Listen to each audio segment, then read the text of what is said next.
Hello everyone. तो finally जो Iran के सुप्रीम लीडर थे उनकी डेथ के 100 दिन के बाद उनका कल 4 जुलाई को फ्यूनरल कर दिया गया है। और इसमें एक जो हिस्टोरिक इवेंट था, इन इन यहाँ पे जो फ्यूनरल का इनका इवेंट होता है वो 1 वीक तक चलता है। और इसमें देखो कितनी भीड़ कितनी भीड़ ने पार्टिसिपेट करा है, इसमें मिलियंस की भीड़ थी इसमें यहाँ पे। ठीक है। और ये जो ईरानियन स्टेट मीडिया है उसका स्टेटमेंट है कि this is not just a funeral, it is a testament to a lifetime of struggle leadership. तो ये उन्होंने अपने इमोशंस के हिसाब से उन्होंने स्टेटमेंट दी है। और इसकी जो टाइमलाइन देखो, ये 4 जुलाई को यहाँ पे तेहरान में इनको लाया गया, फिर इसके बाद में इनका प्रोसेशन एंड प्रेयर होगा, फिर मैं साथ इनका जो फाइनल ब्यूरियल वो 9 जुलाई को करा जाएगा।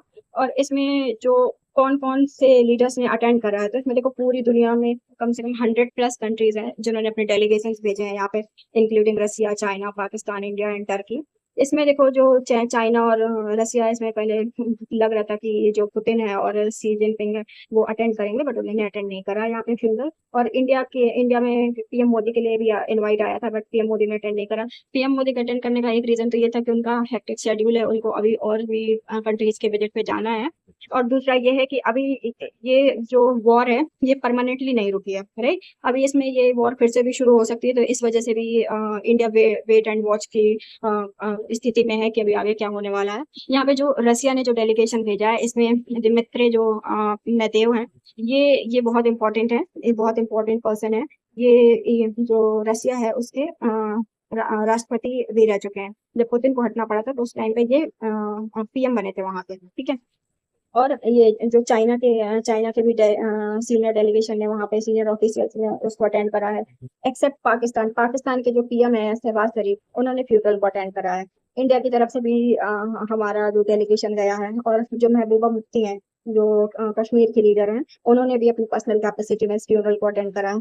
देख सकते हो टर्की है, टर्की ने भी अटेंड करा। तो ऐसे इराक, गल्फ, अफगानिस्तान, मतलब इसमें जो ओवर 100+ कंट्रीज हैं जिन्होंने इस फ्यूनरल को अटेंड करा है। अभी देखो जो दुनिया की जो वर्ल्ड डिप्लोमेसी है उसके लिए भी बहुत इंपॉर्टेंट है, क्योंकि देखो बहुत सारे जो कंट्रीज है, जो यूरोपियन कंट्रीज है, उनमें से किसी ने नहीं अटेंड करा है, क्योंकि वो ऑब्वियस है कि वो यूएसए को नाराज नहीं करेंगे।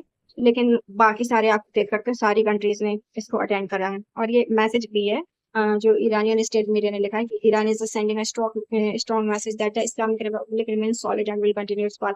तो ये एक तरह का मैसेज भी है दुनिया को कि हम झुकेंगे नहीं, और एक तरह की जो यूनिटी है वो ईरान ने दिखाने की कोशिश करी है यहाँ पे।